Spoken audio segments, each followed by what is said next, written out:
সীমান্ত পরিস্থিতি জানাতে বান্দরবান থেকে সরাসরি যোগ দিচ্ছেন সহকর্মী শাফায়েত হোসেন। শাফায়েত, সীমান্ত সুরক্ষিত রাখতে প্রশাসনের প্রস্তুতি কেমন জানাবেন? সিনথিয়া, আপনি জানেন মিয়ানমার জান্তা এবং আরকান আর্মিদের মাঝে দীর্ঘদিনের সংঘাত চলছে। সেই সংঘাত এখনো আসলে চলমান রয়েছে।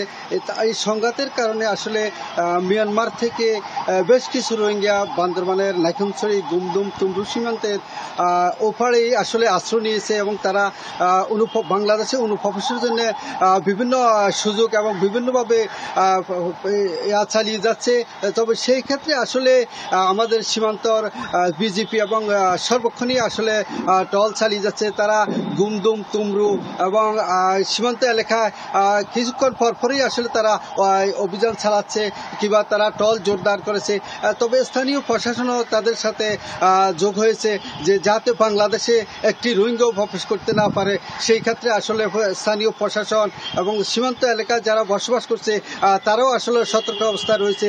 এর পাশাপাশি সাধারণ জনগণ যারা রয়েছে তারাও আসলে বিজিবির সাথে তারাও কাজ করে যাচ্ছে যে যাতে বাংলাদেশে একটিও রোহিঙ্গা অনুপ্রবেশ করতে না পারে। কারণ দীর্ঘদিনের তারা রোহিঙ্গার যে অনুপ্রবেশ করেছে টেকনাফ, উখিয়া, এইগুলো সামাল দিতে আসলে এখানকার প্রশাসন হিমশিম খেয়ে যাচ্ছে।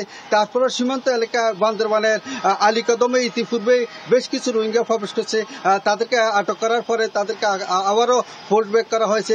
তবে সীমান্ত এলাকা এখন বিজিবির সতর্ক অবস্থায় রয়েছে।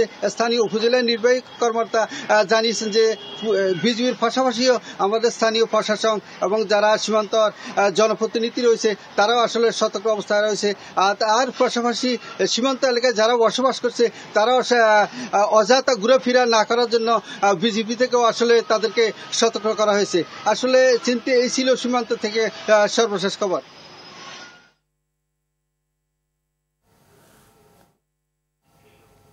ধন্যবাদ।